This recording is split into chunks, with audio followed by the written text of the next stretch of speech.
चलिए जी, good afternoon. GST का chapter हमने स्टार्ट किया था कल की क्लास में। ठीक है, एक बार के लिए रिवाइज कर लेते हैं। जीएसटी कब से एप्लीकेबल हुआ था, पेपर में क्वेश्चन आ सकता है 1 जुलाई 2017 से। ठीक है, ये चैप्टर जो है वो जर्नल का ही पार्ट है। हमने यहाँ पे एक प्रोसेस सीखा था रमेश का। रमेश ने क्या किया था, सामान खरीदा था, बेचा था, उसके बाद उसने कुछ ना कुछ बैंक से क्या किया, बैंक गवर्नमेंट से जीएसटी वापस ले लिया था। तो जब रमेश जो मेन दुकानदार है, जब वो सामान खरीद रहा है, तो उस वाले टैक्स को क्या हमने क्या नाम दिया था, याद है किसी को? Input GST. जब हम सामान बेच रहे होते हैं, मतलब वापस जा रहे हैं, तो उसको बोलते थे आउटपुट जीएसटी। आउटपुट जीएसटी में से इनपुट जीएसटी को लास्ट में मैंने माइनस कर दिया था। ठीक है, जैसे कि कस्टमर से टैक्स हमने कलेक्ट किया था 252 और इनपुट जीएसटी था 180, जो हमने अपने सप्लायर को पे कर दिया था। कस्टमर से मिला 252, हमने ऑलरेडी पे कर दिया था 180। तो बाकी जितना जीएसटी है वो हमने गवर्नमेंट को जमा करवा देना है। ये जो आपका पॉइंट था ना डायग्राम, एक तरह से ये था पॉइंट नंबर 4 के ऊपर। ठीक है, 3 या 4। अब इसके बाद नेक्स्ट पॉइंट लिखवा रहा हूं आप लोगों को, लिखो।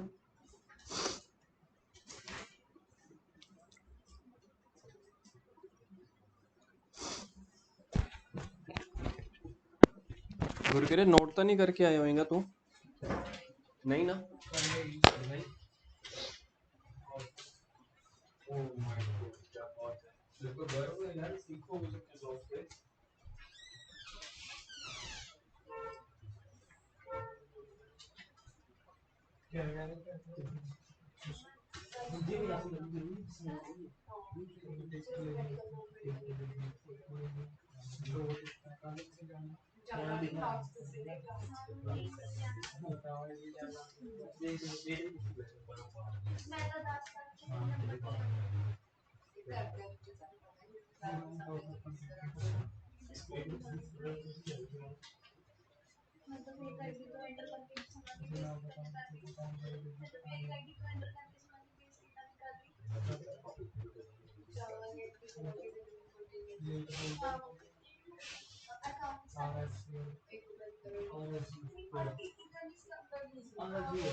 फिफ्थ पॉइंट लिखो जी,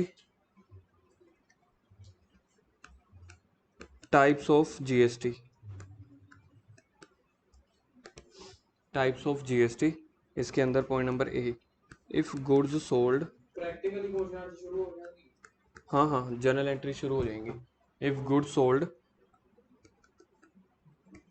with in the state, within the state समझते हो? ठीक है, यानी कि यहाँ पे देखा जाए तो विद इन द स्टेट है, पंजाब है इधर, साथ साथ बनाते चले जाना। पंजाब के कौन से दो शहर कोई बोलो, एक आप बोल लेते हैं पटियाला, ये लो जी, एक पटियाला एक अमृतसर। तो मतलब अगर सामान जो है, सामान जो है पटियाला से अमृतसर जा रहा है, तो पटियाला भी पंजाब का पार्ट है, अमृतसर भी पंजाब का पार्ट है। ठीक है, तो क्या है, इफ गुड्स आर सोल्ड, मतलब गुड्स की सेल परचेज जो हो रही है विद इन द स्टेट हो रही है, राजपुरा से राजपुरा, राजपुरा से पटियाला, अमृतसर से जलंधर, समझ गए? तो कौन सा टैक्स लगेगा? तो इसको हम बोलते हैं जी CGST प्लस SGST 50-50%।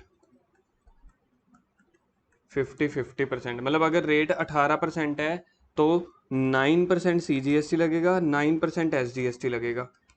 या फिर अगर रेट 12% है तो 6%, अगर रेट 5% है तो 2.5। कब? जब goods with in the state. इसका बी पार्ट। तो कौन से टैक्स लगेंगे पता लग गया? CGST plus SGST।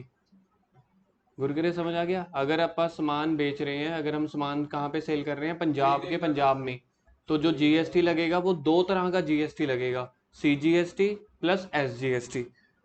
उसके बाद देखो,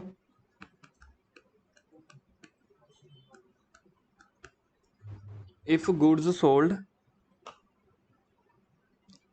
outside the state, if goods sold outside the state, इसको बोलते हैं इंटर स्टेट। क्या बोलते हैं? Inter state. तो इसमें कौन सा टैक्स लगेगा? ओनली IGST, फुल, पूरा का पूरा IGST लग जाएगा। यहाँ की अगर आप एग्जांपल देखें तो सामान जा रहा है पंजाब से हिमाचल, पंजाब से हिमाचल, या फिर आप लगा लो पंजाब से दिल्ली। चीज समझ में आएगी? तो अगर पंजाब से दिल्ली सामान जाएगा तो ये बिल, पता है आपको बिल कौन काटता है? सेलर बिल काटता है या बायर बिल काटता है? बिल हमेशा सेलर काटता है, बायर को तो मिलता है ना जो उसने सामान खरीदा।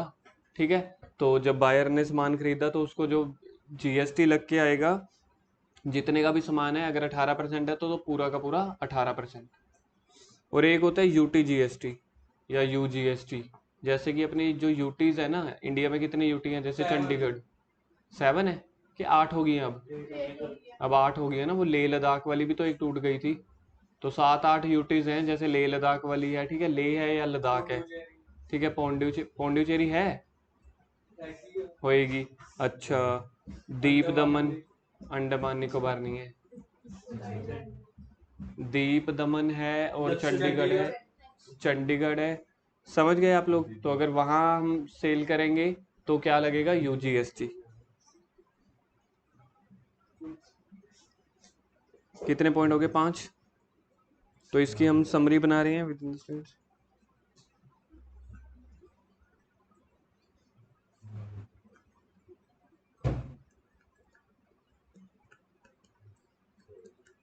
गुड सोल्ड और टाइप ऑफ GST, इसी की समरी बना रहे हैं जो हमने ऊपर लिखा है, इसी की summary.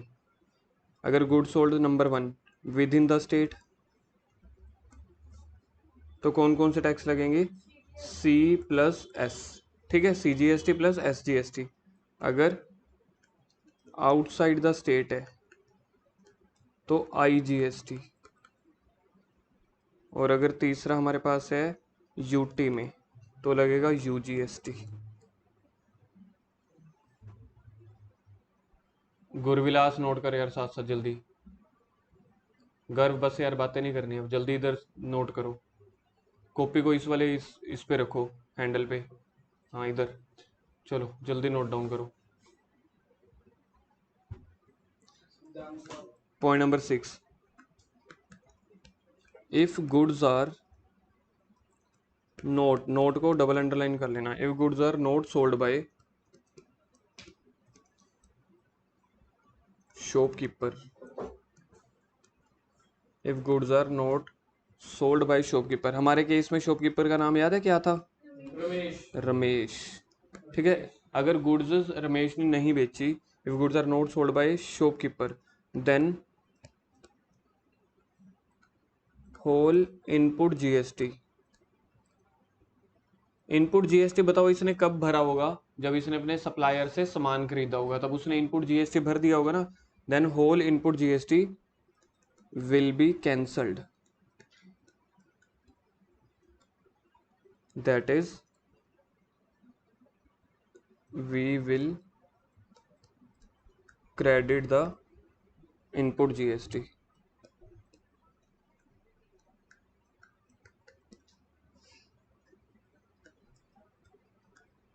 Same if goods are given as मेरे को बुक देना।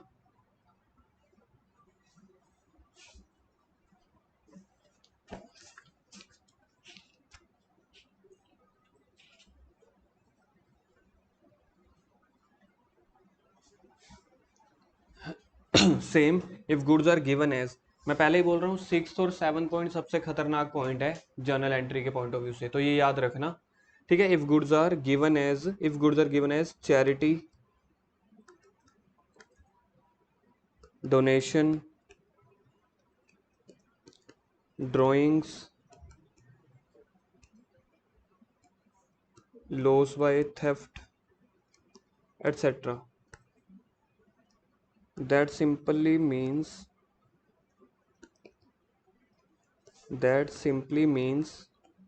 if goods are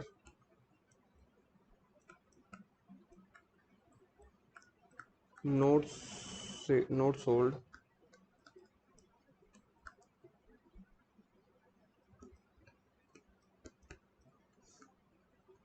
in this case also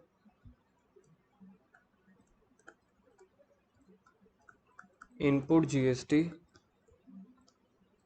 paid by seller will be cancelled and no refund will be available.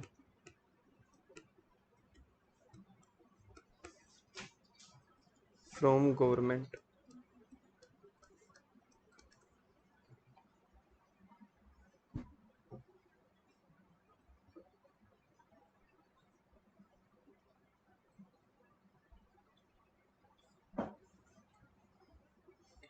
देखो हमें लिख लिया, नोट डाउन हो गया सबका?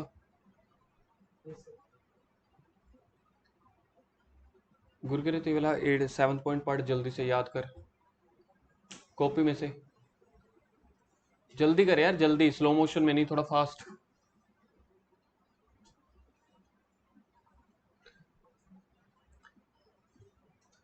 दोबारा से मैं अपने चार्ट पे आ जाता हूँ, इधर देखो जी, कल वाले चार्ट पे। ठीक है, अभी यहाँ से समझा रहा हूँ, फिर जर्नल एंट्री से समझाऊंगा, फिर उसके बाद न्यूमेरिकल से भी समझाऊंगा। रमेश के केस में क्या हुआ था?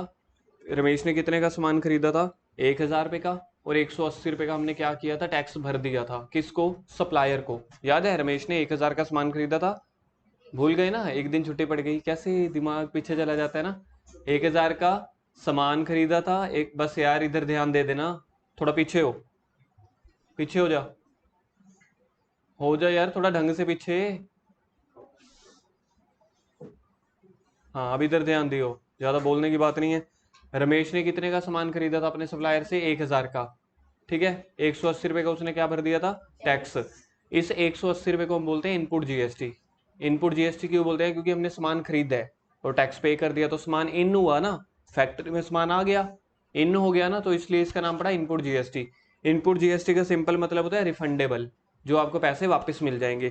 तो कब पैसे वापस मिलेंगे याद है? जब वो आगे सामान बेच देगा। ये मैंने कल की क्लास में आपको बताया था, पिछली क्लास में, जब वो सामान वापस बेच देगा कस्टमर को। उसने 1000 वाला सामान कितने में बेचा था? 1400 का। 1400 के ऊपर टैक्स लगा था 252, तो उसने कस्टमर से कितने पैसे लिए थे? पॉइंट नंबर 5 पे देखो, पॉइंट नंबर 5 पे ये है, उसने कस्टमर से पैसे लिए थे जी 1652।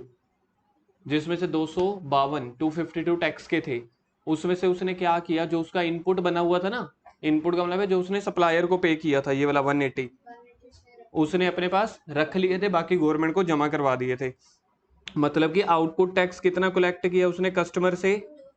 इसका नाम आउटपुट क्यों है, क्योंकि सामान आउट हो रहा है, बाहर जा रहा है, इसलिए इसका क्या नाम है, आउटपुट। आउटपुट टैक्स जो है रमेश ने कलेक्ट किया था कि पे किया था, कलेक्ट किया था कस्टमर से। आउटपुट टैक्स मतलब उसने सामान बेचा तो टैक्स मिल गया।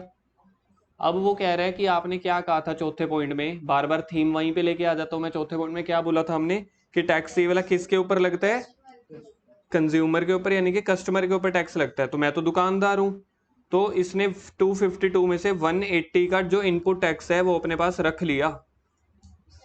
252 उसके पास आ गए थे जेब में। टैक्स के ऊपर हक किसका होता है, गवर्नमेंट का, तो गवर्नमेंट को देने थे 252, कहता लेकिन 180 तो मैंने ऑलरेडी दे दी है।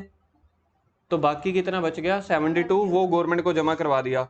तो जितना इनपुट टैक्स ज्यादा होगा उतना देखा जाए रमेश को रिफंड ज्यादा मिलेगा ना। अगर सोच के देखो, गर्व आप बताओगे आंसर, अगर इनपुट जीएसटी 240 होता तो बाकी रमेश गवर्नमेंट को और कितने पैसे देता, 12 रुपीज, यानी कि उसको 240 का रिफंड मिल गया ना।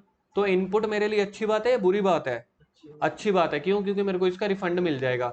जब मैं सामान खरीद रहा हूँ तब मेरे लिए बुरी बात है कि मेरे को पे करना पड़ रहा है, लेकिन जब मैं सामान बेचूंगा तब मेरे पास वापस आ जाएगा, तब मैं उसका रिफंड ले लूंगा। कब रिफंड मिलेगा, at the time of sale. हाँ, ये वाली लाइन याद रह जाएगी, at the time of sale. कब रिफंड नहीं मिलेगा उसके लिए मैंने आपको 6th और 7th पॉइंट लिखवाया है, पढ़ो।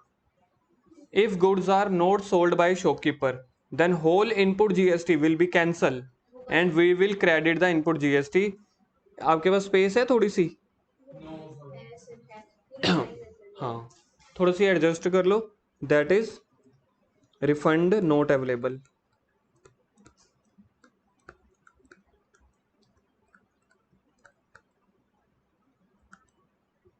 That is refund not available.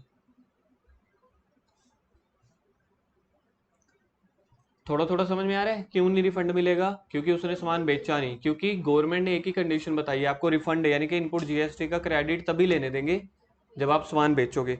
तो 6th पॉइंट में भी यही था। 7th पॉइंट में देखो, 7th पॉइंट भी देखो 6th के जैसा है, लेकिन थोड़ा सा पैटर्न चेंज हो गया। पढ़ो 7th पॉइंट अपनी अपनी कॉपी में से।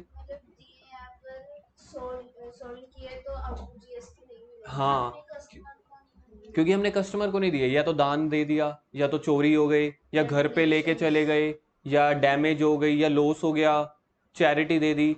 यार मैंने बेचा तो नहीं ना कस्टमर को। तो जब कस्टमर से, हाँ, हमें अभी तक आउटपुट ही नहीं मिला।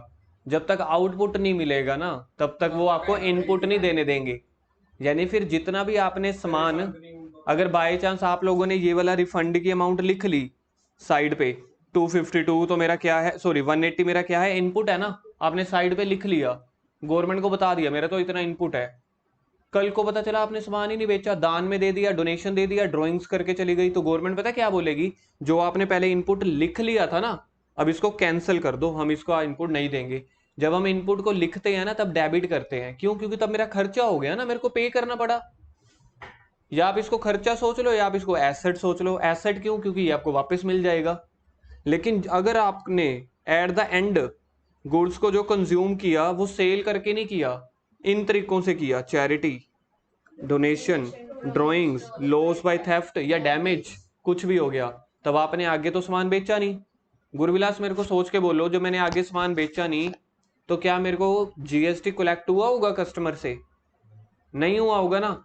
तो ये सेम सुभाष चंद्र जी वाला, सुभाष चंद्र बोस जी का डायलॉग है, तुम मुझे खून दो तभी तुम्हें आजादी दूंगा। जब सामने से खून ही नहीं मिलेगा तो पीछे वाली आजादी भी नहीं मिलेगी। यानी कि अगर आपको आजादी चाहिए, आजादी मतलब इनपुट टैक्स का रिफंड चाहिए, तब आपको खून देना पड़ेगा, यानी कि आउटपुट जीएसटी लेना पड़ेगा। अगर आपको मतलब तुम मुझे खून दो मैं तुम्हें आजादी दूंगा, खून नहीं है तो आजादी नहीं मिलेगी। खून मतलब कस्टमर से पैसा वसूलना। चीज समझ में आ गई है? ठीक है, क्योंकि ये वाले पॉइंट में ना बच्चे बड़ा कंफ्यूज होते हैं 7th पॉइंट में, जब जर्नल एंट्री करेंगे। ये तो भी हम कॉन्सेप्ट कर रहे हैं ना, इसके बाद जर्नल एंट्री शुरू हो जाएंगी। Point number 8,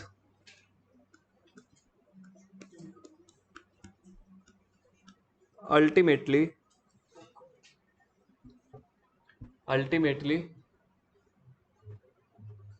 GST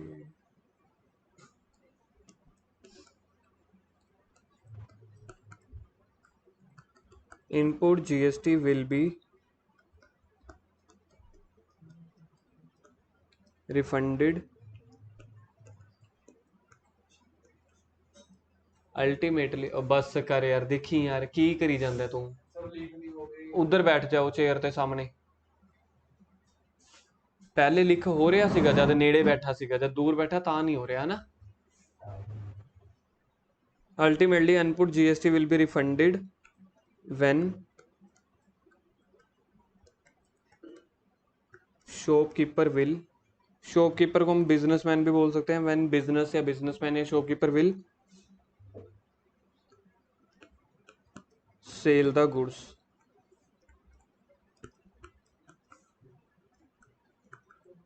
otherwise input GST will not be refunded.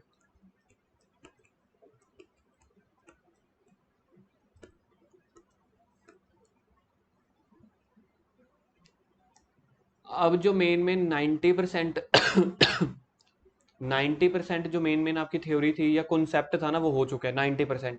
अब हमने कुछ एक दो चीजें और देखनी है कि किन किन चीजों के ऊपर जीएसटी लगता ही नहीं है, या जीएसटी के कितने तरह के रेट्स होते हैं। मेरे को बुक दे दो एक बार दोबारा से।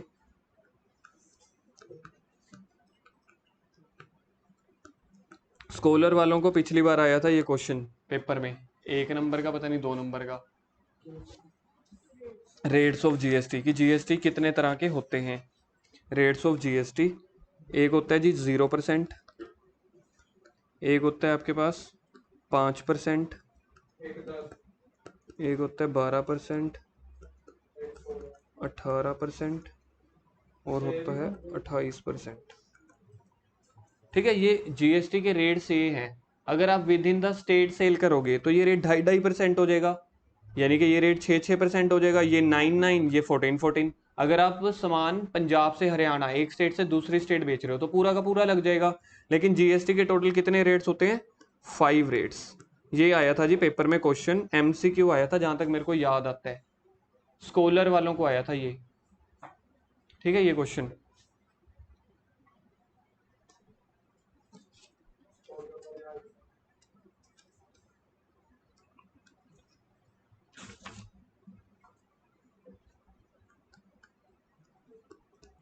जीएसटी इज नॉट एप्लीकेबल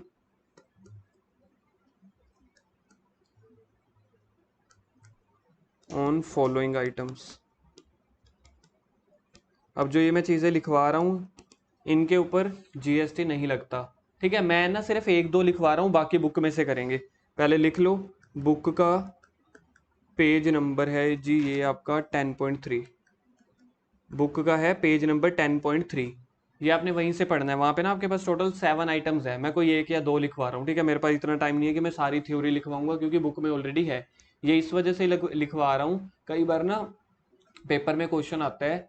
अब जैसे हम बात करते हैं ना फल फ्रूट की, फ्रूट वेजिटेबल्स, उसके ऊपर जीएसटी नहीं लगता। सब्जियां मतलब जो भी हम खेतों में सब्जियां उगाते हैं या बेचते हैं, सब्जियों पे, फ्रूट्स पे, एग्रीकल्चर है ना, वो खेती बाड़ी होगी ना, तो उसके ऊपर जीएसटी नहीं लगता। एक चीज। दूसरी चीज, जो आपकी ये किताबें हैं ना, जो आप ये बुक्स लेके आते हो, इन बुक्स के ऊपर भी जीएसटी नहीं होता। कॉपी के ऊपर होगा। कॉपी अलग चीज होती है, बुक अलग चीज होती है। बुक यानी कि किताबें, वो कुछ ना कुछ नॉलेज बांट रही है ना, तो इंडिया मतलब भारत सरकार ने कहा कि इसको हम थोड़ा सा सस्ता रखेंगे। सस्ता इन द सेंस, अगर इसके ऊपर टैक्स लगा दिया, जो बुक 600 की पड़ रही है वो ऐसे ही 700 की हो जाएगी। तो इसलिए उन्होंने बुक्स के ऊपर। अब जो वो हमारे मैगजीन आर्टिकल्स नहीं होते, कई बार हम सर्विस करवाने जाते हैं एक्टिवा की, या जो बड़े बड़े मैगजीन होते हैं, उनके ऊपर लगेगी, क्योंकि वो असेंशियल तो नहीं है ना। वो तो देखा जाए एक लग्जरी के तौर पे हो गया, या थोड़ा शौक वाली चीज हो गई। तो जो असेंशियल चीजें होती हैं, जीएसटी उसके ऊपर नहीं लगता। फॉर एग्जाम्पल, एग्रीकल्चर प्रोडक्ट्स लिख देना, fruit vegetables, agriculture products bracket में लिखो फ्रूट्स वेजिटेबल्स।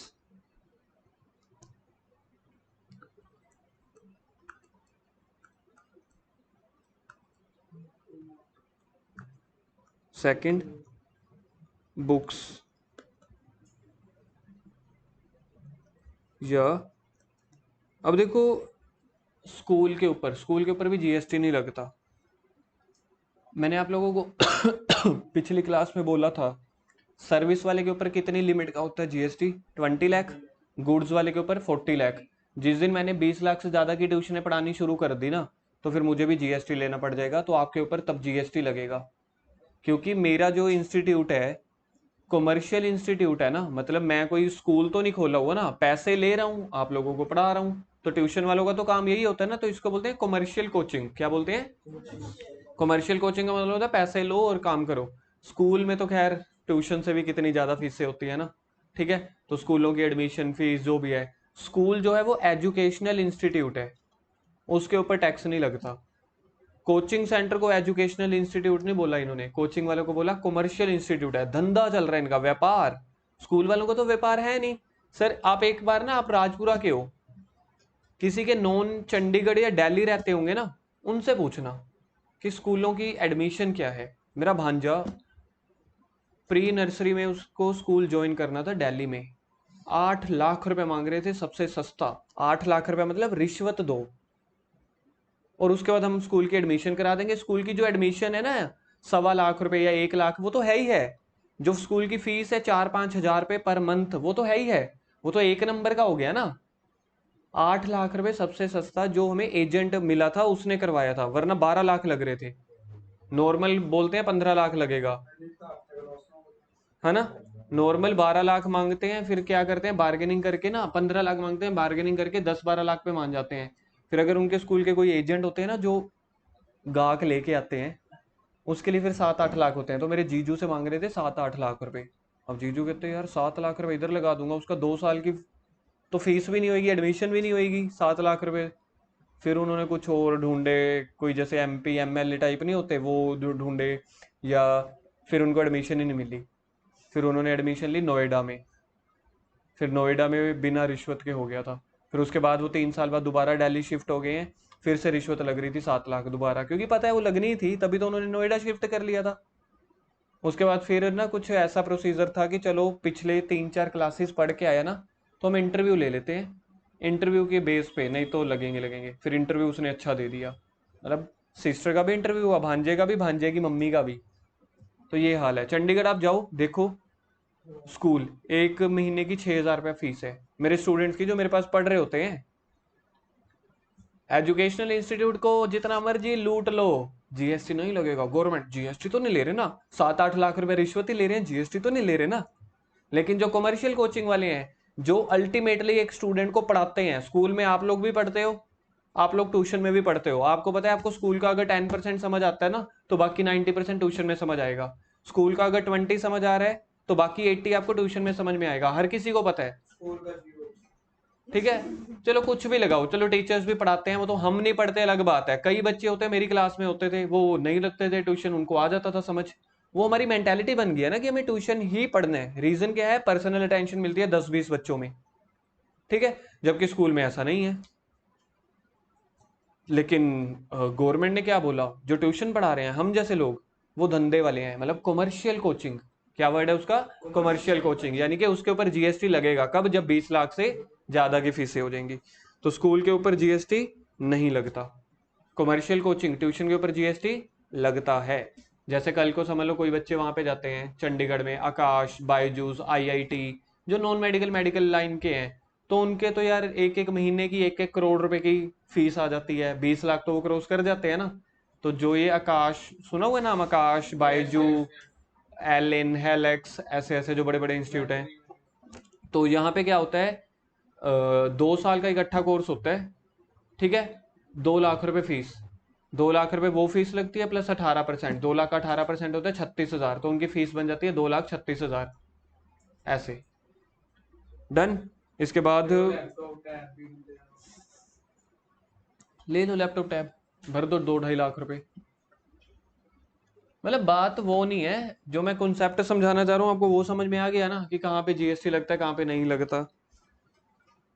इसके बाद आप लोगों ने क्या करना है, इसके बाद आप लोगों ने एक पेज छोड़ देना है, या जिसके पास आधा पेज है, हाँ बस वो वाला छोड़ दो, ये वाला पेज छोड़ दो। मतलब जो पेज शुरू किया हुआ है वो छोड़ दो, लेकिन जिसका लास्ट में है तो आप एक पेज छोड़ देना, 2-3 और नोट्स मेरे को लिखवाने पड़ सकते हैं, इतना छोड़ दो बहुत है यार। आगे जर्नल एंट्रीज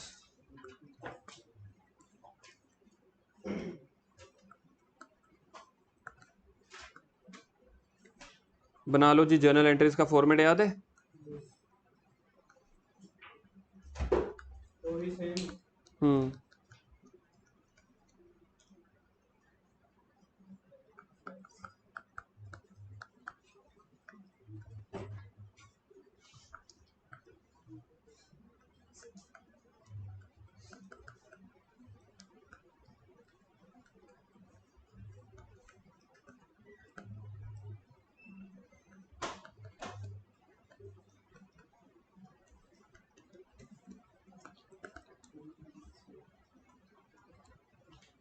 करो भी, जल्दी लिखो।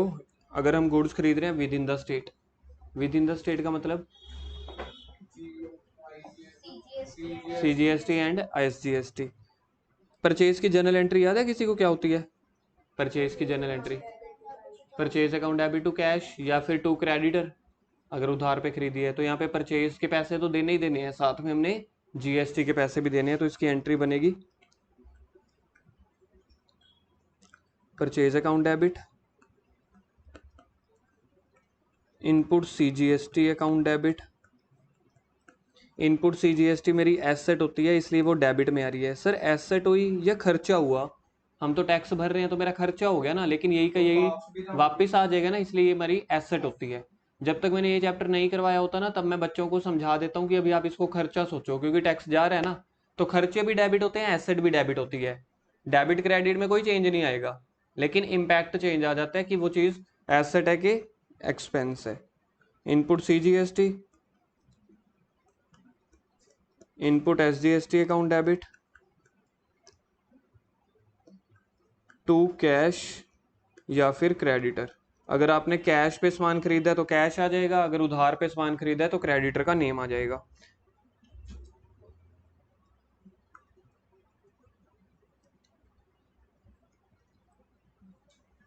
आज की आखिरी एंट्री, फिर छुट्टी।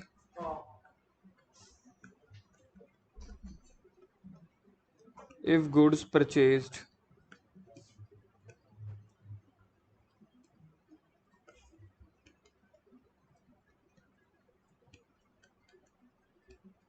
If goods purchased outside the state. तो अब इनपुट की जगह आउटपुट डाल दो।